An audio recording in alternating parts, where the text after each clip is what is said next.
하나님이여, 주의 인자하심이 어찌 그리 보배로우신지요. 사람들이 주의 날개 그늘 아래 피하나이다. 그들이 주의 집에 있는 살찐 것으로 풍족할 것이라. 주께서 주의 복락의 강물을 마시게 하시리이다. 생명의 원천이신 주님 앞에 진리의 빛이신 우리 주님의 그 길을 따르게 하심을 감사를 드립니다. 주를 아는 백성들에게 하나님의 인자와 긍휼이 날마다 베풀어지게 하시되, 마음이 정직한 자들을 향하여 우리 하나님의 천국을 누리고 그 은혜의 길을 날마다 견고히 갈 수 있도록 동행하시고 이끌어 주시옵소서. 예수님 이름으로 기도하옵나이다. 아멘.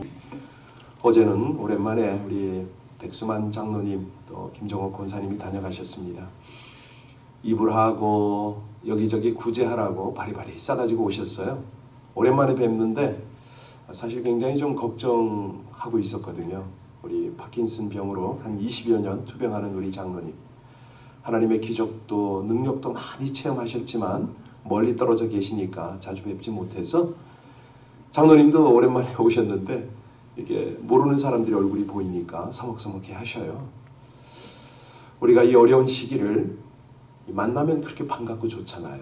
정말 함께 천국을 가는 길에 우리가 순례자를 함께 동행을 하고 있는데, 늘 이렇게 이런 환경 때문에 떨어져 있으니까 염려도 되고 또 마음도 안타깝습니다.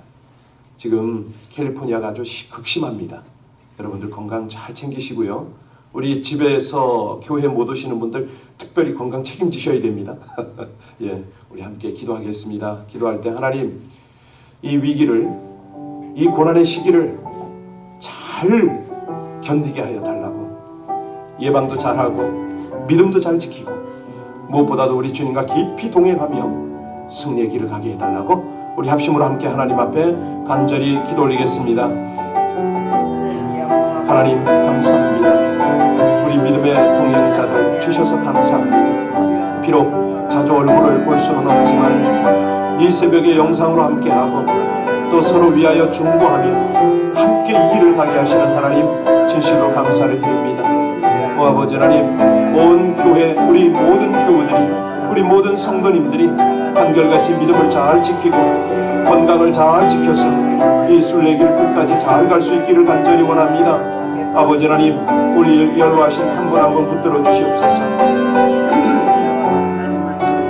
우리 백수만 장로님, 또 한신영 장로님, 우리 방지숙 권사님, 또 연약한 분들 한 분 한 분 하나님 견고히 붙들어 주시기를 간절히 원합니다. 저들이 어찌하든지 오직 믿음으로 우리 하나님 주시는 참으로 그 강한 믿음 가지고 주님께서 이끄시는 그 길을 온전히 갈 수 있게 하여 주옵소서.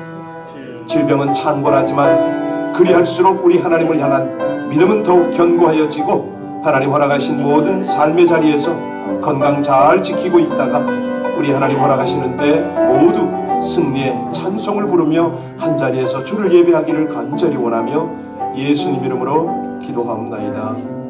아멘. 다니엘서 7장 15절입니다. 다니엘서 7장 15절부터 마지막 절까지 우리 합독하시겠습니다. 같이 봉독하십니다.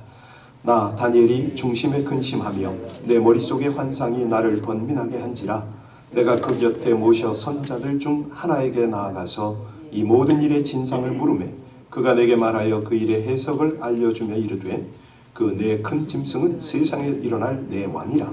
지극히 높으신 이의 성도들이 나라를 얻으리니 그 누림이 영원하고 영원하고 영원하리라. 이에 내가 넷째 짐승에 관하여 확실히 알고자 하였으니 곧 그것은 모든 짐승과 달라서 심히 무섭더라. 그 이는 쇠요, 그 발톱은 노시니 먹고 부서뜨리고 나머지는 발로 밟았으며, 또 그것의 머리에는 10뿔이 있고 그 외에 또 다른 뿔이 나오매 세 뿔이 그 앞에 빠졌으며, 그 뿔에는 눈도 있고 큰 말을 하는 입도 있고 그 모양이 그의 동류보다 더 커 보이더라.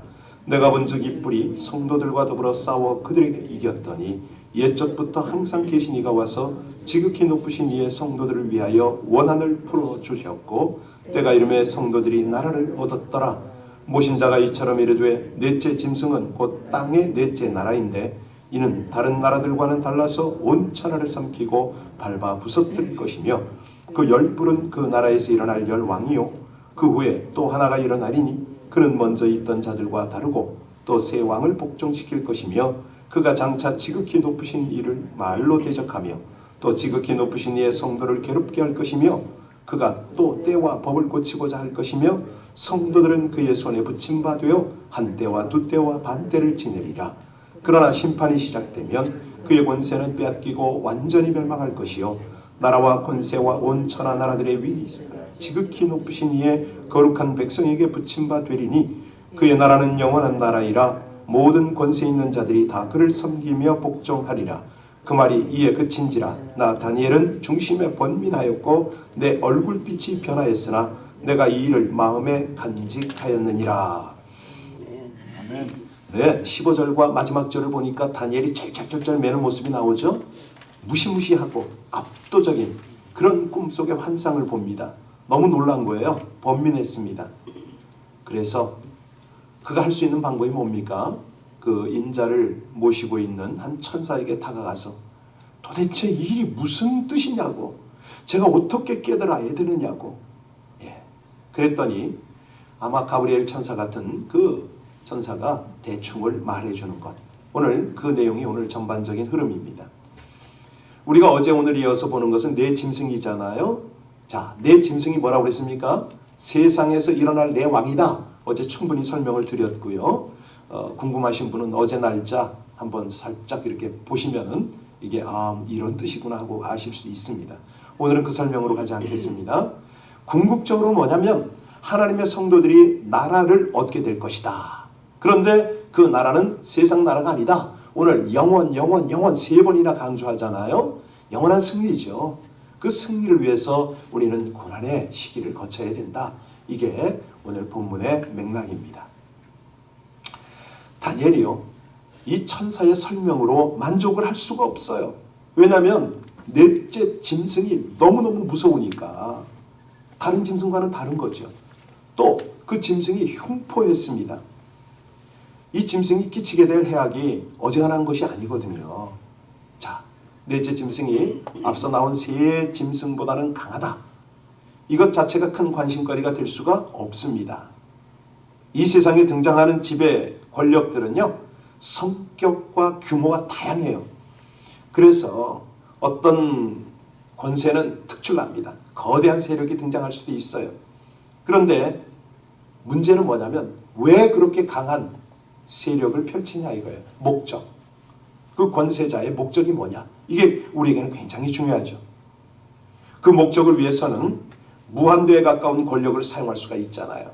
그래서 한국이고 미국이고 좌파고 우파고 뭐 난리가 그 난리가 나는 겁니다. 저들의 목적이 뭐냐 이거예요.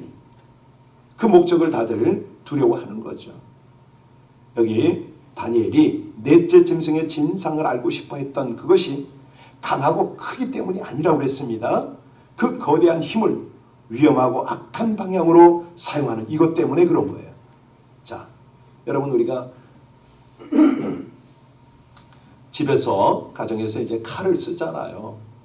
부엌에서 칼을 쓰는데 이 칼이 날카로울 때 말이죠. 자칫하면 음식을 장만하다가 손을 다칠 수도 있습니다. 그런데 이 칼이요, 꼭 필요한 거예요. 선용을 합니다. 좋죠. 좋은 데 쓰죠. 그런데 그게 갑자기 잘못 쓰이면 어떻게 됩니까? 심각한 거 아닙니까? 아주 날카로워서 무엇이든지 닿기만 하면 베어버리고. 그러니까 이 칼이 날카롭다는 사실 자체는 어떤 중립적 가치인 거예요. 그런데 이 칼이 폭력적으로 사용된다면 모든 사람을 두렵게 할 수가 있죠. 그런 얘기입니다.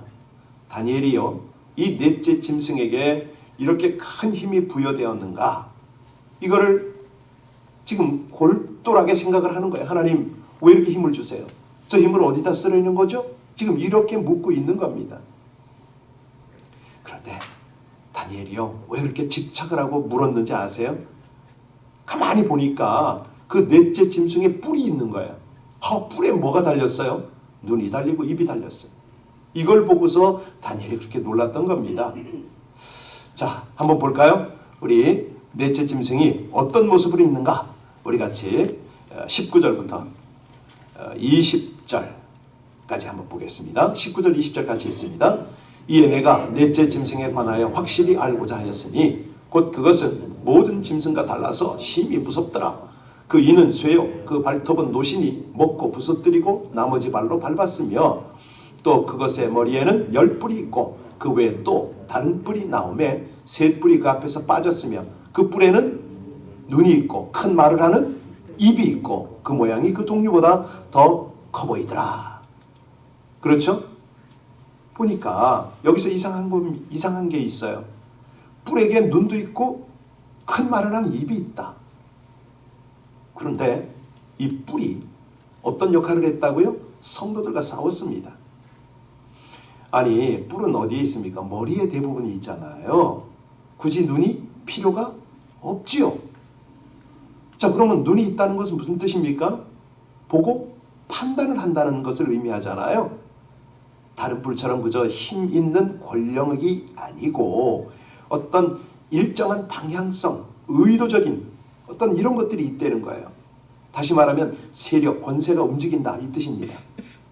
자, 세상에 출현했던 나라들을 그동안 쭉 설명했습니다. 알렉산더 대왕이 로마 제국이 페르시아가 이런 쭉 설명을 했는데, 자, 그 자체로 어떤 의도를 가진 것은 많지 않아요. 그냥 정복 그 정도예요.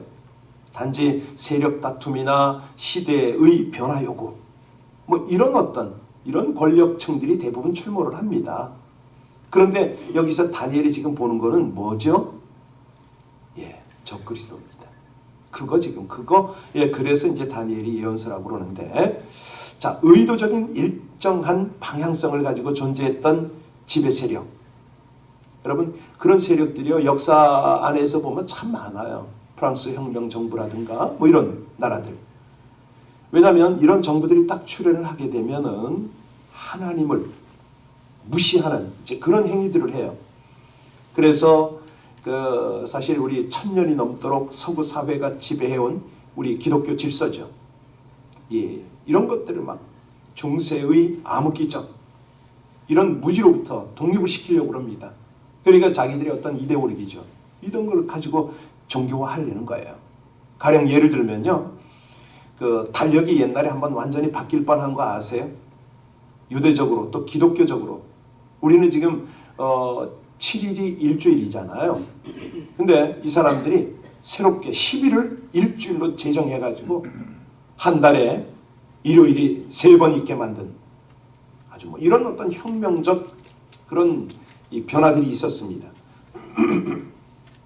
왜냐하면 이런 사회 변혁을 시키는 이유가 뭐냐면 공포정치 시행을 해야 되고, 그 권력 투쟁 속에서 자기들의 이것들을 끌어가야 되는데, 오늘날로 말하면 이제 김정은이처럼 이렇게 아주 악한 정부를 세우는 거죠. 자, 그러다가 이 프랑스 같은 경우에는 나폴레옹이라는 절대 군주를 한번 세워보기도 했잖아요. 그죠? 그래서 오늘 본문을 다시 한번 돌아가 보면 이 마지막 때 나온 뿔, 눈을 가지고 있다 그랬죠. 어떤 의도적 방향을 가진 권력이라고 말씀드렸습니다. 그런데 그 방향이 어떤 거냐? 입을 보면 알아요. 뿔에 입이 있어요. 뿔은 입을 가질 필요가 없어요. 얼굴에 있는 게 입 아닙니까? 그런데 이 뿔이 독자적으로 입을 가졌다? 이거는 뭐냐면 독특한 주장, 그 의견을 가지고 있다, 이런 뜻이겠죠. 그런데 그 입으로 어떤 말을 했다고 그랬습니까? 큰 말을 했다고 그러잖아요. 20절 뒷부분을 보세요. 입이 있는데 그 입이 어떤 말, 20절. 입이 있는데 입이 큰 말을 했다. 이렇게 돼요. 목소리가 크다는 것이 아니고 매우 큰 주장을 했다. 아무나 할 수 없는 주장을 했다, 이 말입니다. 그러니까 인간 나라를 다스리고 자기의 뜻대로 그렇게 이끌어갔다, 이런 뜻입니다. 그래서 오늘 본문을 딱 보니까 아하, 다니엘이 그렇게 긴장했던 이유는 이 뿔이 하는 일이 하나님의 성도들과 싸우는 거구나, 이걸 깨달은 거예요. 천사에게 물은 거죠. 아는 거죠. 하나님의 다스림에 복종하고 그 권위에 순복하는 성도들, 이 무시무시한 파괴력을 가진 뿔에게 복종하지 않는 성도들은 핍박의 대상이 될 수밖에 없다 이겁니다. 그런데 성도들과의 싸움에서 이 악한 뿔이 어떻게 됐어요? 성도가 이겼나요? 아니요, 뿔이 이겼습니다. 그러면 이게 무슨 뜻이냐? 끔찍한 박해를 말하는 거죠. 이 그대로 됐습니다. 그 큰 힘을 가지고 난폭하고 무자비한 이 짐승이기 때문에 이 성도들을 그렇게 핍박을 하는 거예요. 천사로부터 이 설명을 들은 다니엘이 기가 막혔습니다. 그래서 오늘 마지막 절에 그 심중이 어떻게 됐다고요? 우리 28절 한번 봅니다. 28절 같이 읽겠습니다. 그 말이 이에 그친지라 나 다니엘은 중심에 번민하였으며 이 일을 마음에 간직하였느니라. 그렇습니다. 낯빛이 변했다. 얼마나 두렵습니까? 이 흉악한 짐승이 성도들을 쇠이빨로 놋 발톱으로 막 그냥 씹고 부서뜨리고 뭐 이렇게 짓밟는다 이거죠. 이게 뭐라고요? 성도들이 당할 고난이다. 여러분 어떻게 하시겠어요? 우리가 이런 어려움을 겪어야 한다. 이게 통과 의례라고 하면 우리는 어떻게 해야 됩니까? 단단히 대비하지 않으면 안 됩니다. 대충 신앙생활에서는 안 됩니다. 적당히 이런 핍박과 고난을 견딜 수 있다고요? 절대 없습니다. 이게 사실은 참 감사한 것이 저도 그렇고 여러분도 그렇고요. 이 고난의 시기를 지날 때 우리가 하나님께 더 가까이 나가잖아요. 신앙이 다져지잖아요. 정말 감사한 게 이 새벽 기도가 오늘 아침도 체크를 했는데요. 그래도 17분에서 한 20여 분은 정확한 멤버세요. 그러니까 이 고난의 시기에 가정에서 쉽지 않거든요. 이 새벽 예배 영상으로 동참한다? 하루도 안 빠지고 쉽지 않습니다. 좀 더 자자 눕자, 시간 관리 안 되고 뭐 이렇게 건강 관리 안 돼서 어려우실 텐데 꼭꼭 하시잖아요. 여러분 빠지지 마세요. 하나님이 지금 이걸 원하시는 거예요. 본당도 그렇지만은 우리 각 가정에서 나의 모든 삶이 하나님 중심의 삶이 되기를 그렇게 원하세요. 사실은 가끔 죄송스럽지만 그런 생각할 때가 있습니다. 신앙생활 아주 나태한 젊은이들 딱 보면은 제가 그런 생각이에요. 저 사람들 저 선교제 가서 한 몇 바퀴만 굴리면 될 텐데. 제가 늘 그런 생각을 해요. 그 열악한 정말 어려운 조건 속에서 한 몇 바퀴만 돌면은요, 나태한 신앙생활이 안 됩니다. 정말 하나님만 바라보고 나가야 되거든요. 모든 게 어렵기 때문에. 그리고 어지간한 거는 눈도 깜짝 안 하죠. 이제 그런 훈련을 딱 겪고 나면은 이 일을 만나도 무서워하지 않고요. 관계 속에 어려움을 겪어도 그런 것 굉장히 두려워하지 않습니다. 여러분 그렇습니다. 이 넷째 짐승과 거기서 마지막으로 나온 뿔들은 우리가 그렇게 해석하면 됩니다. 일반적으로 다 적그리스도로 해석을 하죠. 이 적그리스도가 뭐냐?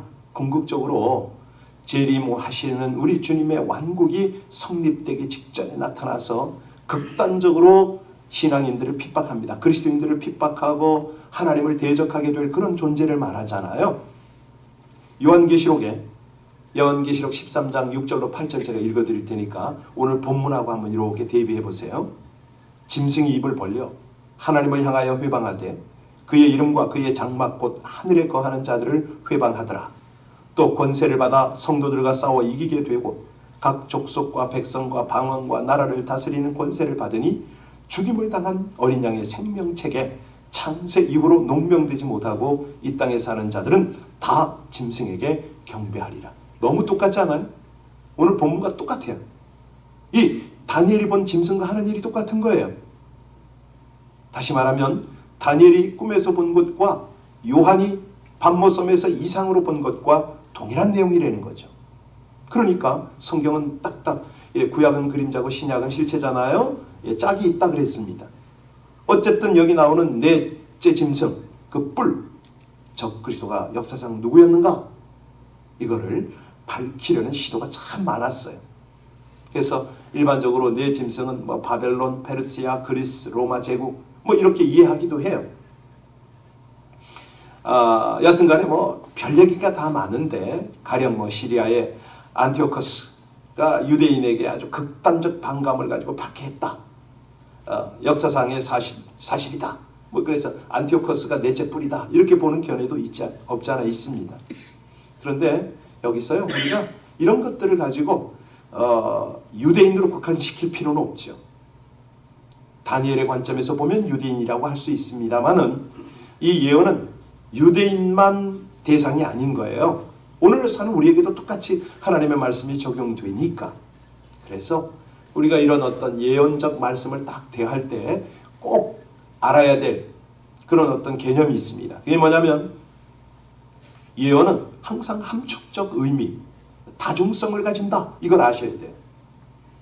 한 가지만 의미하는 게 아닌 거예요. 아주 많은 의미를 내포하고 있습니다.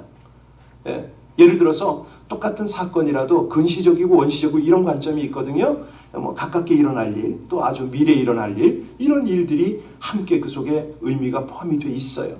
그래서 이런 걸 해석할 때 참 잘해야 되는데, 여러분들이 계시록을 또 강해를 듣고 뭐 이러잖아요. 그때 가서 중심 잘 잡으셔야 돼요. 함부로 끌려다니면 안 돼요. 그래서 특별히 그래서 이제 우리 교회는 아주 철저한 강해 설교를 하거든요. 이것이야말로 우리 성도님들의 신앙을 균형 잡게 하고 어느 한쪽으로 편중되지 않도록 하는 방법 중에 하나입니다. 자, 그렇다면 이제 오늘 결론을 맺어야 될 텐데, 시대마다 적그리스도가 등장하는 거냐? 요한계시록에 나오는 적그리스도는요, 그리스도의 완전한 최후의 승리, 그 직전에 나타나 활동하는 그리스도의 마지막 원수라는 점에서 하나뿐인 적그리스도가 맞아요. 그러나 성경에서 적그리스도라는 단어를 유일하게 사용하고 있는 요한은 그 요한계시록, 요한서신, 특별히 그 요한 1, 2, 3, 4에 보면요, 거기에서 이 어떤 다수의 적그리스도 개념, 복수의 개념을 사용하기도 해요. 좀 어렵죠? 그만할까요? 아침에 너무 강해가 깊어지면 안 되겠어요. 자, 예수님께로 돌아옵니다. 예수님께서 말세의 징조를 말씀하시면서 그런 말씀을 하세요. 마태복음 24장 24절에 보면 거짓 그리스도와 거짓 선지자들이 일어나 큰 표적과 기사를 보이어 할 수만 있으면 택하신 자들과 또 성도들을 미혹하게 하리라. 그러니까 우리 예수님의 관점도 똑같았어요. 많은 적그리스도가 나타난다. 이렇게 말씀하셨죠. 그래서 우리는 마지막 때에 최후의 적그리스도가 나타나게 될 것이지만 그 이전에 우리 성도들을 대항하고 성도들을 무자비하게 협박하고 핍박하고 이런 어떤 세력들이 나타난다. 이렇게밖에 우리가 해석할 수가 없어요. 말하자면 우리 그리스도인들은 끊임없이 출현하는 적그리스도의 공격과 미혹의 대상이다. 고난의 시기를 어쩔 수 없이 거쳐야 된다, 이 말입니다. 그런데 이 고난이 어떤 고난이냐? 우리 최후 승리를 예수님이 하시잖아요. 그 승리에 동참하기 위해서 가는 고난이다. 이렇게 이해하시면 됩니다. 물론 우리가 실수하거나 잘못해서 불이익 당하고 고통당하는 일을 가지고 성도의 고난이다. 이렇게 말할 수는 없습니다. 예를 들어서 뭐 주식 투자했다 전 재산 다 날리고 쓸데없이 그냥 이것저것 하다가 그냥 그런 것까지 적그리스도의 공격이라고 말하면 안 되고요. 그런 건 이제 우리 탐욕, 무지가 빚어내는 자업자득이거든요. 그런데 그런 일을 통해서 우리 마음을 무너지게 하고 나아가 믿음을 흔들리게 된다면 이것은 적그리스도의 이 흔들어 놓는 그런 싸움인 거죠. 잘 이해하셨나요? 시간이 다 돼서 더 이상 설명할 수가 없는데, 여하튼 간에 하나님께서 그의 자녀들을 세상에 살게 하신 일에 무수한 적그리스도의 출현과 활동이 있었습니다. 그래서 사자굴에 던져지기도 하고 불에 태워 죽임을 당하기도 하고 칼과 총에 목숨을 잃기도 해왔어요. 얼마나 많이 순교를 당합니까? 사실 제가 선교사로 헌신할 때는요, 그 해에, 아니 한 해에 최소한 15만 명이 순교를 했었거든요. 이제 선교훈련 그런 거 받아요. 요즘은요, 말할 수 없이 많습니다. 어마어마합니다. 그런 순교자가 나와요. 그런 속에서 우리는 나름대로 이런 신앙생활 하는데, 우리가 여기에서 안주해서는 안 된다는 거죠. 정말 깨어 있어야 됩니다. 우리 이 새벽에 함께 중보하며 또 우리 믿지 않는 사람들에게 복음을 나누고 할 때요, 우리는 끝까지 이 고난의 시기를 통과해야 된다. 이 고난은 없어지는 게 아니다. 이해하시고요. 그런데 이 고난이 왜 필요하냐? 하나님 안에서 우리의 인격과 영성이 다듬어집니다. 그렇잖아요? 기도가 깊어지잖아요. 그게 안 되면요, 타락하겠죠. 퇴보하겠죠. 오늘 아침도 우리에게 허락하신 이 모든 고난을 통해서 승리를 다시 한번 다지는 귀한 은혜가 있기를 주의 이름으로 축원합니다. 기도하시겠습니다. 다시 오실 승리의 주님을 소망 중에, 인내 중에 기쁨으로 맞게 하여 주시옵소서. 악한 세력과 세상 통치자들로 인해 성도가 받게 될 박해와 고난의 때를 인내와 감사로 견디게 하여 주시옵소서. 언제 어디서든 다시 오실 주님을 기쁨으로 맞이하도록 어떤 어려움 중에도 승리의 소망을 붙잡고 흔들리지 않게 하여 주시옵소서.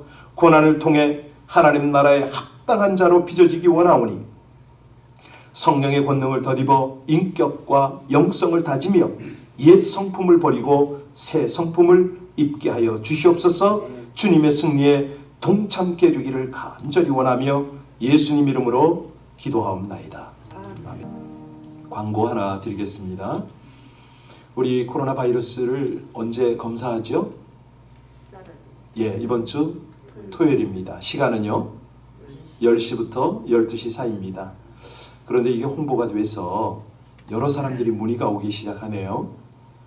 그런데 참여하실 수 있는데 조건이 있어요. 미리 접수를 해 주셔야 됩니다. 지금 이미 우리 교회 성도는 이제 파악이 끝나서 진단 키트를 준비가 됐어요. 그런데 외부에 계신 분들이 동참할 수 없습니까? 라고 문의가 오시기 때문에 안내를 드리는 건데, 우리 교인이 아니고 접수를 아직 안 하신 분들이 또 다시 참여하시려면은 미리미리 우리 교회로 접수를 하셔야 됩니다. 그래야 이 진단 키트를 확보해서 올 수가 있거든요. 그 숫자가 돼야 되잖아요. 네, 그래서 여러분들에게 그 광고를 드립니다. 주변에 계신 분들 추천하고 동참하시고 다 문제 없습니다. 그러나 시행하기 전까지, 토요일 전까지 분명히 여러분들이 접수를 해 주셔야 됩니다. 우리 교회 숫자는 이미 다 파악이 돼서 다 됐죠? 네, 오케이. 우리는 이미 다 확보가 됐기 때문에 문제가 없습니다. 다른 분들이 조금 신경이 쓰여서 오늘 광고 드렸습니다. 우리 계속해서 기도하시겠습니다. 기도하실 때 이 어려운 시기를 우리 모두가 기도하며 서로 의지하고 협력해서 잘 이겨나갈 수 있도록 우리 함께 특별히 여러분들 건강 좀 잘 챙겨주시기 바랍니다. 확진자 나오면 지금 교회 예배 어렵습니다. 우리 함께 합심으로 간절히 기도하며 서로가 주의하고 서로가 챙겨주고 우리 함께 이 어려운 시기를 승리로 함께 맞이하도록 합심으로 기도하시겠습니다. 오직 아버지 하나님의 은혜로 이 백성들이 주 앞에 있습니다. 할렐루야. 주님의 귀한 은혜, 하나님의 사랑 진실로 감사를 드립니다. 아버지 하나님, 이 어려운 시기를 지나며 우리 하나님께서 주시는 승리를 향하게 하심을 감사를 드립니다. 어떤 환경, 어떤 조건 속에서도 우리 주님 바라보며 이 백성들 믿음으로 갈 것입니다. 하나님이여, 주의 백성들을 인도하여 주시옵소서. 아버지 하나님, 늘 깨어서 기도하게 하시고 하나님 건강관리 잘하게